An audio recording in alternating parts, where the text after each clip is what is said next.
I hope that video gave you a little bit of an idea of what happens at Mr. Price every single day. We have a lot of fun, but as was said earlier, I've never known anything different. I started with Mr. Price, it was my first job, and I'll tell you a little bit more about how that happened in a moment. And I've never been bored, so I've always been given an opportunity in that organization to do amazing things. And I'm really, really grateful for that. So when I was asked to come and talk to you today, I really wondered, where do you start? I mean, how far back do you go when you tell a story that certainly in a business goes that far back? And I decided just to share with you a little bit of my early journey, just because I think it's quite important to realize, well, for me, certainly in my story, a lot of what I did in my earlier days of my life, I never realized would actually pay off quite a bit or later on. And certainly now when I look back and I see so many of the things that I'm involved in right now, I realize that nothing was wasted, no time was wasted.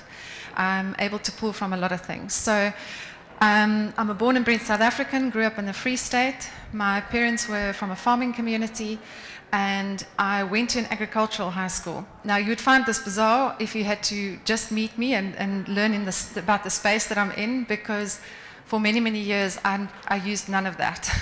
So I went to high school, agricultural school, and then left, and I don't know if many of you have been through this, but I was told by a psychologist when I got to matric that I could go and study many different directions, and that wasn't helpful for me, because I kind of went, well, that's great, but now which one do I choose? But my parents were not very wealthy people, so in my high school days, we couldn't afford to go and shop a lot, but I loved fashion. So I used to take fabric, and on weekends when I went out in the evenings, I would have to whip up an outfit for myself very quickly. And so I always had a passion for fashion. So when I left high school, I went to Wits Tech. On the days it was still called Wits Tech, and I studied fashion design. I loved the time there, but again, I didn't realize where this was going to take me. When I left Johannesburg, I went to Durban, and the very first job I took was with Mr. Price. And it was interesting because it was a little advert in a newspaper saying clothing trainees needed. And when I went for my interview, I was asked whether I mind unpacking boxes. So of course, when you go for an interview, well, certainly for me, I was like, well, no, but I thought, geez, hopefully I'm not going to stand unpacking boxes all day. But certainly that was my journey starting in stores. And I worked for about 5 years in the operations division in Mr. Price, and I learned everything from stock coming in the back of the store to how to merchandise your product and how to sell it to the customers. But during this time, I never stopped learning. So I carried on studying. I did a qualification in retail management. I then went off to study a bit more about human resource management.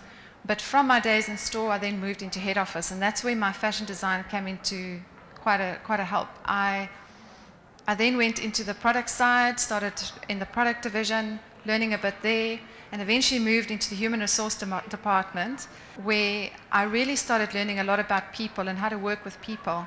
From there onwards, I kept studying. As I say, I did a degree through UNISA, where I majored in sociology and psychology, and that's really where I started finding a passion inside of me that I never knew I had, and that was for the social issues in our country. I started really understanding the complexity of what was going on, and there was something that was already stirring inside of me. So I went through quite a deep soul-searching process, I guess, where I really started asking myself, where was this going? And so for me, there was really a point in my life where I had to look inside of me and say, what is it that really is my passion? And to be honest, one of the things that I realized was that I was actually in the right place. I was in a business that gave me the opportunity to actually live out the very things that I was hoping to do, but it required something from my side. And I remember someone very special in the business say to me, Tash, it's what you're going to make of it. And at that point, I saw the opportunity to start the social investment for Mr. Price. And that was in about 2003. And you must understand it was quite a difficult time because at that point, Mr. Price didn't have a BE scorecard or any of those kind of things. So I needed to understand how was I going to do this. So here I am in a system. I believe that a business can be used for social good. Where was I going to get the money? How was I going to make this happen? But it was really a burning issue inside of me. And I realized that actually by just sharing my passion with others, maybe something can happen.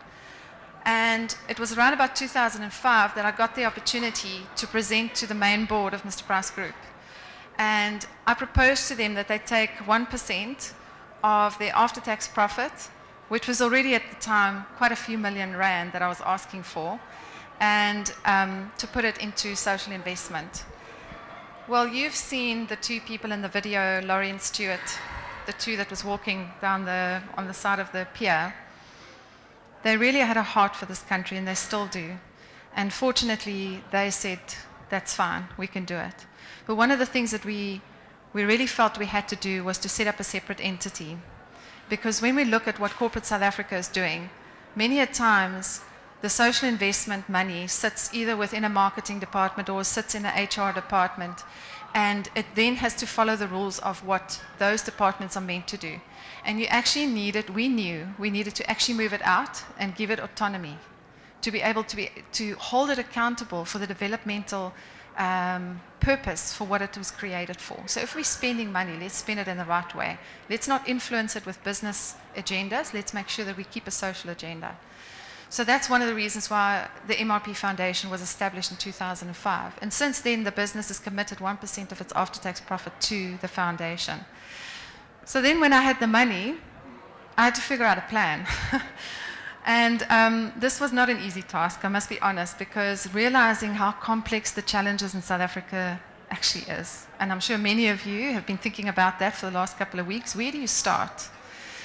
We knew that children and youth was going to be our focus. But as you know, how many challenges are there for children and youth in this country?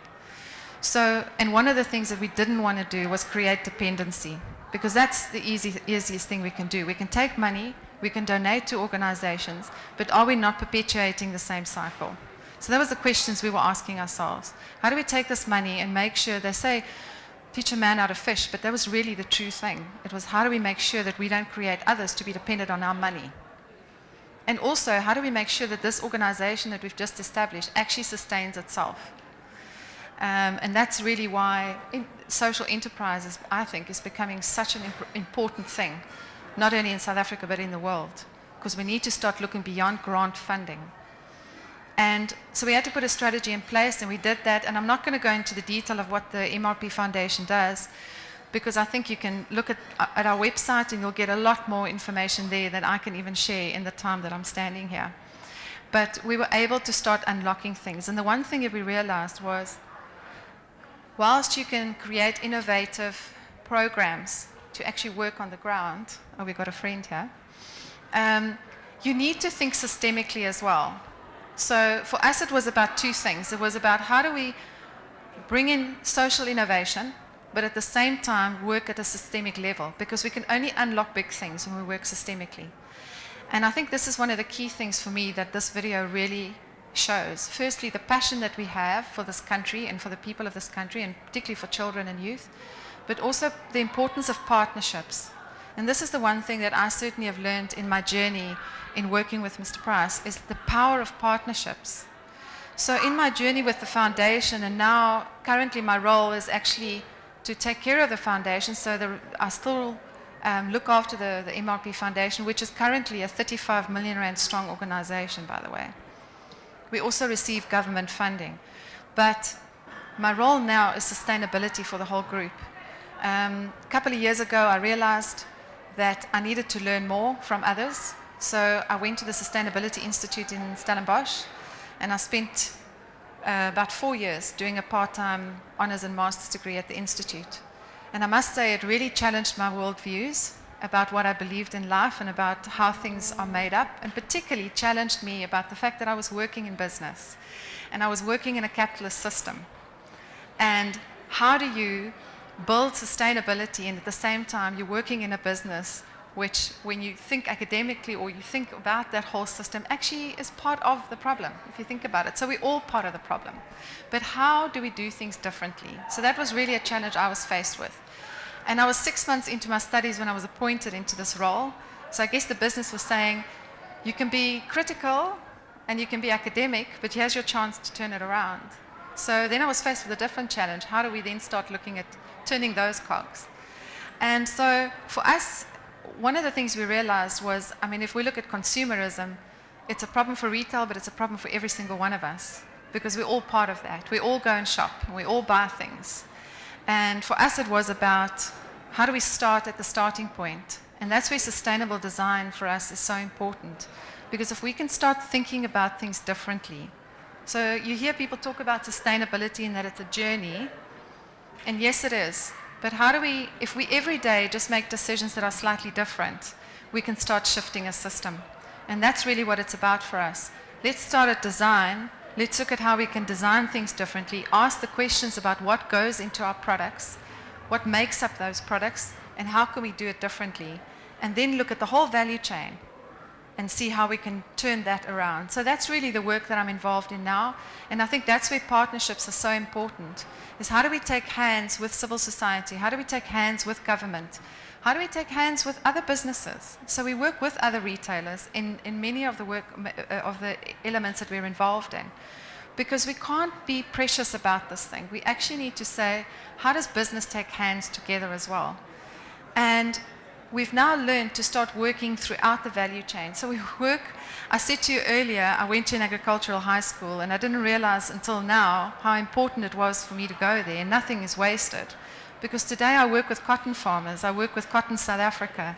And because of how I learned to relate to farmers, now I'm able to actually work with them.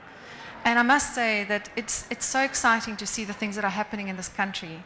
Because now we have retailers working with cotton farmers and everybody in between to say, how do we ignite manufacturing in South Africa, but how do we do it sustainably? We don't want to see the same thing that happened 20 years ago, where we did have a thriving industry and it went backwards. How do we actually start with the farming and make sure that what we do is sustainable, and at the same time care about the environment and make sure that we don't cause any damage there? So again, I just want to say that we are doing pilots, but at the same time, there's systemic work that happens there. So I must say I'm really excited about the UCT Upstarts, because I think you guys have got a great opportunity to actually ignite something different. But I just want to share with you something that's been very, very impactful in my life. Some of you may have read the book by Viktor Frankl called Man's Search for Meaning. I don't know if any of you have read it. Anybody? I can encourage you. Oh, there we go. There's some Viktor Frankl fans. So he really made an impact in my life, because when I realized that here's a person who, ended up in a concentration camp. That was the reality. He lived in the Second World War. He ended up in a concentration camp in Auschwitz and proceeded to encourage other people that they had something significant yet to do.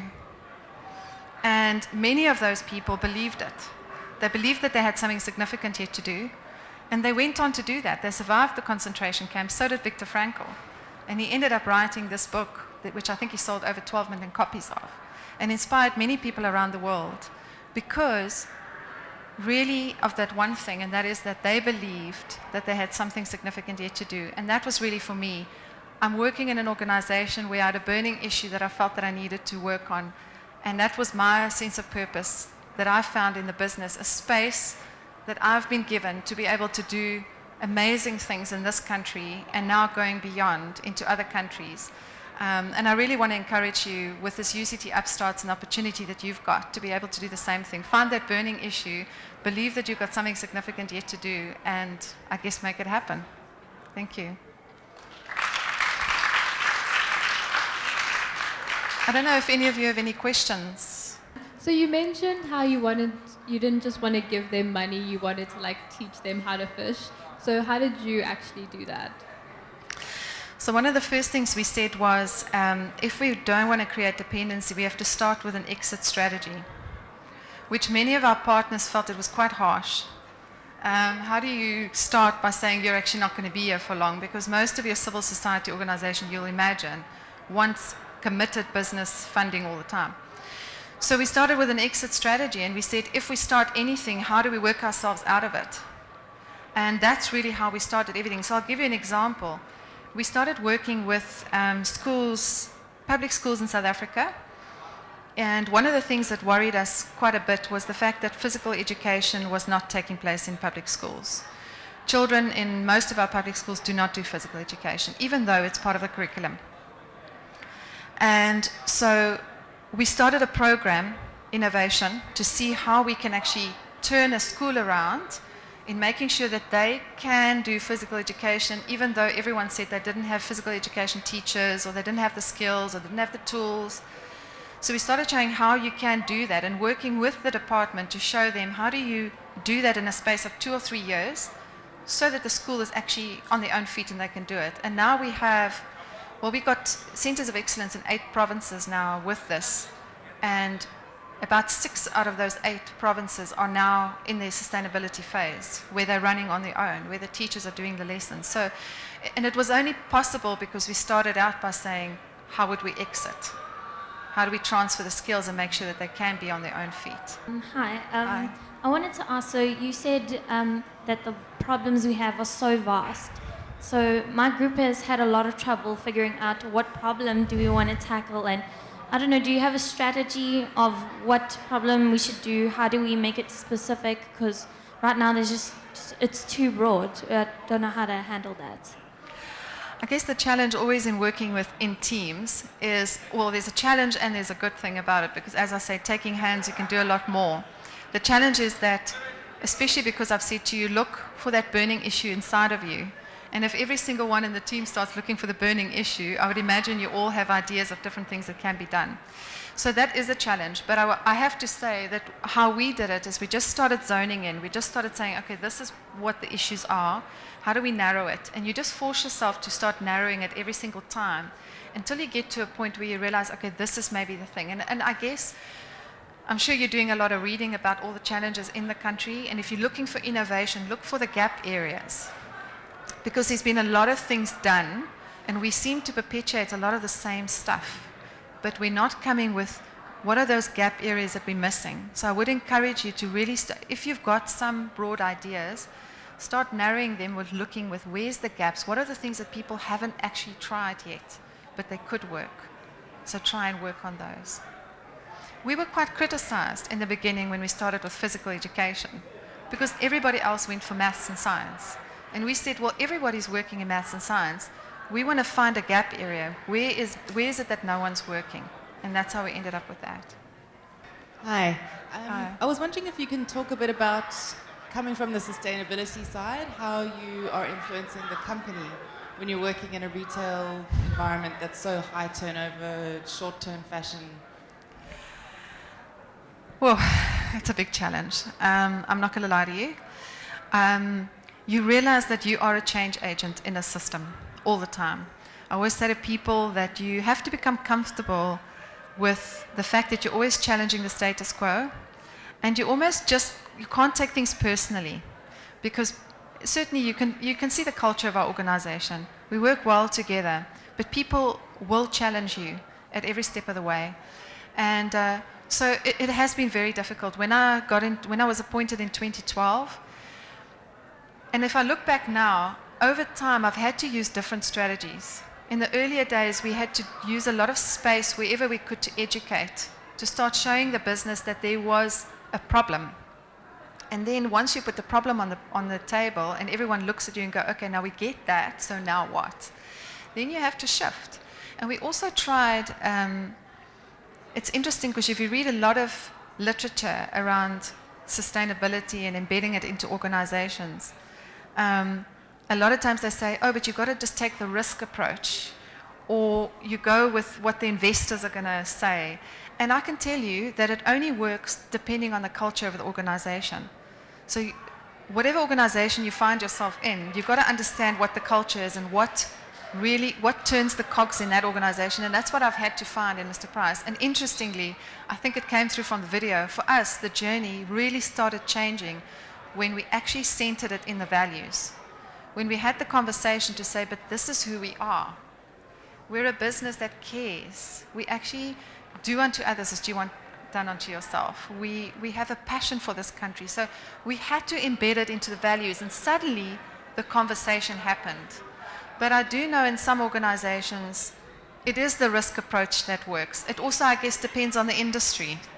If you're in insurance, risk will make a lot of sense in terms of sustainability, because disasters are not great for insurance companies.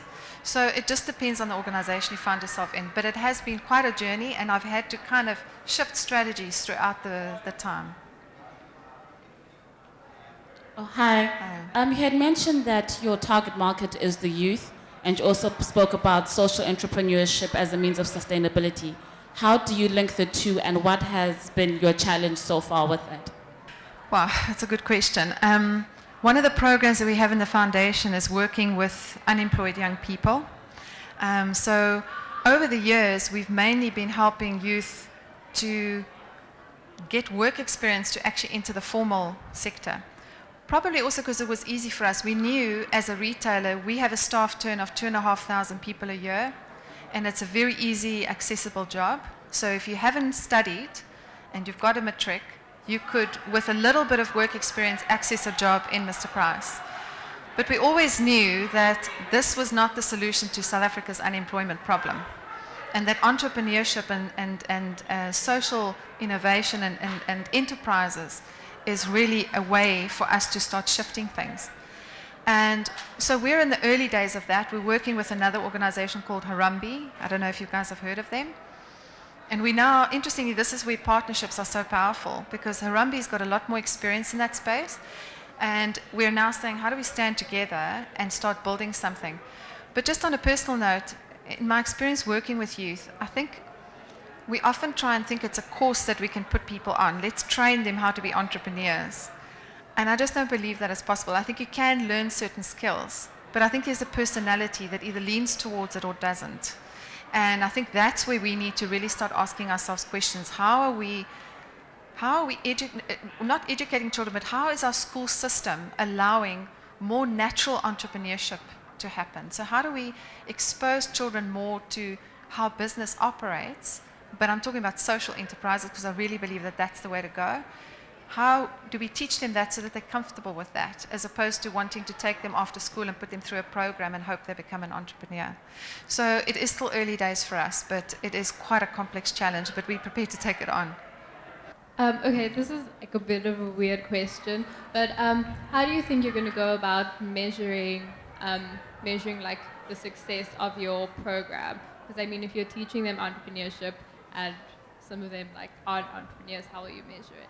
Many years ago, we realized that that was one thing we needed to work on, because we did a lot of programs and we had some independent measurement taking place. But what we realized was that from the word go, those of our people in the foundation that actually work on programs need to learn how to think around measurement.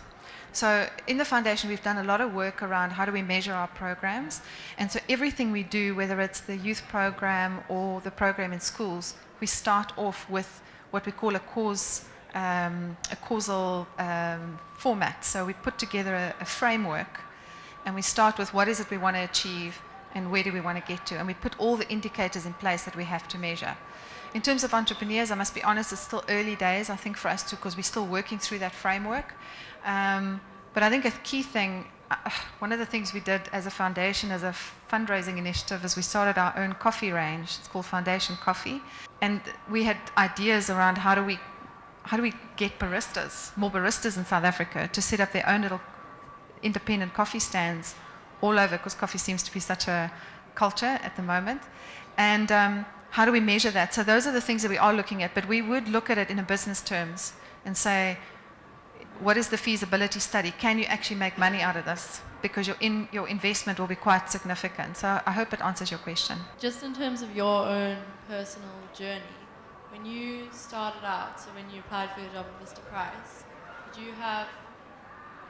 were you like inspired to make a social change then, or did it sort of develop? It developed. When I got my job with Mr. Price, I was just glad to have a job. To be quite honest, I had studied, I'd arrived in Durban, I had no job, and I guess in a way, I was so fortunate that I ended up in a system, in a business, in an organization that was so amazing that gave me the space to grow and paid for all my studies and allowed me to grow. It was certainly further down the journey, and it really was when I forced myself to look at what it is that I believe I needed to do. Because we can go through life and just kind of meander from job to job and earn more money and do those things. But I know so many people that go like that through life and still are not satisfied with what it is that they do. And I guess for me, I forced myself to that, to say, what is it? Because there was a crossroad in my life where I could either stay in Mr. Price or go somewhere else. And it was at this crossroad where I realized that I was actually in the place, and that was the birth of the foundation and everything else. So I realized that how making that decision was so important for me. Right, my question has to do with something that you said about your earlier life to do with agriculture. So given that background and the schooling that you had with that, what would you say has been your experience in terms of just finding out how the food provision is like in South Africa, and food security, in terms of the problems that we've had that you've been able to pick up? What would you say the major ones have been? Yeah, it's a big challenge in South Africa. When I got to the Sustainability Institute, I did one of my modules was food security, and one of the things that we did every morning before lectures is we had to go out to one of the organic farmers on Spear Wine Farm. He's got a piece of land there, and we all had to go and actually dig in the ground. And I felt quite at home because it took me back to my early years. And we wrestled with that specifically. And in my job at the moment, I wrestle with that every day because in South Africa, we've realized that South African cotton is a phenomenal product. We have some of the best quality cotton in the world. I don't know if any of you know that. But we produce some of the best cotton in the world. Sadly, we used to produce 80,000 tons. We now produce 5,000 tons. Well, in 2013, we produced 5,000 tons. So the cotton farmers got to a point where they said, we've got to throw the last dice. We can create jobs, but how are we going to do it? And so we work with them. And we work with them on growing cotton, and we've taken it from 5,000 tons to 9,000 tons, which will be now 20,000 tons in 2015. So we're growing it. But the challenge sits with food security. Because if we're taking more land to grow cotton, how do we balance that with food production? And so I was very privileged to go up to Makatini Flats. I don't know if any of you have ever been there, but it's on the north coast of KZN, close to Josini Dam. Very hot conditions, high rainfall. And those small-scale farmers showed us how they balance the two. They grow cotton in summer, and they grow their food products in winter. And so with the money that they generate in summer from their cotton, they are able to buy food. And then in winter, they grow their food products because the weather patterns are better. So we started realizing, and then actually you put back nitrogen into the soil because you're balancing that. So in a way, it was better for the soil too, to actually do that. So we realized how you could balance the two. And I guess because of the learnings that I had in the high school, I could relate to that very easily, both going to the institute, getting into understanding food security, and now being able to relate it back to having conversations with the cotton farmers. Because one of the other things we're having a challenge with in South Africa, all cotton is genetically modified. So how do we make, and we still don't know really what the impacts of genetic modification is, of course, as you know. Fortunately, a lot of cotton is something we wear, but there are byproducts that goes into food. So those are the things that we're grappling with. And those are real issues. And so I can't give you a solution, but it is things that we have to be conscious with and how we're working with it. I just want to ask, you spoke a lot about organizational culture. So how do you somewhat foster an organizational culture where your staff commits to your vision and end goal? And like, I mean, you yourself have been at Mr. Price for years on end. So how do we, as entrepreneurs, get a culture where our staff are latching onto this long-term vision? So I can only learn from the guys that started Mr. Price, and one of the things that they did was they had a set of values which they shared with everybody, and people bought into that because they were not unique. They were quite generic: passion, value, partnership, How do we do unto others as we want done? So people bought into that. And because of those values, that's what's driven that culture. And it made it easier for us to do what we do, centering it in that culture. But I think with your question in terms of entrepreneurs, how do you instill that culture in your organization? I can only say that especially as you grow, that's the biggest challenge. With Mr. Price, we grew so quickly, so fast. How do you keep that value centered? And I really believe that it is not only you as a leader, but every single person that you employ as leaders need to be a reflection of that values. They can't talk about it, they have to live it, because people see through it very quickly.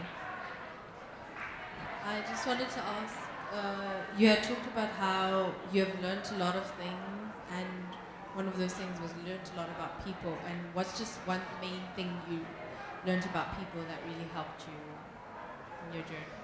Maybe I can relate to specifically the challenges that I'm facing in the organization with shifting and changing an organization now with building a sustainable system. People, especially now with sustainability, because it challenges sometimes your core values, because you've learned to do things in a specific way, and now you really have to ask, why am I doing it in such a way? Because, well, quite frankly, it could have a negative impact. And what I've learned with people is that sometimes we think that they're not committed, but in actual fact, it's not necessarily that. Everyone has their own wrestles. And those tensions can often stop people from doing things. And I've seen that so many times where they're good people, but because they feel tension with, how do I do it differently? Because this is all I know, especially in business, because we've all been taught at business school how to run a business well and how to make profit. And now we're saying you've got to do things differently. And so there's tension that builds up in people because they're good people and they want to do it, but how is the question? And that was really something that I've learned in terms of just, it's not always an issue of commitment.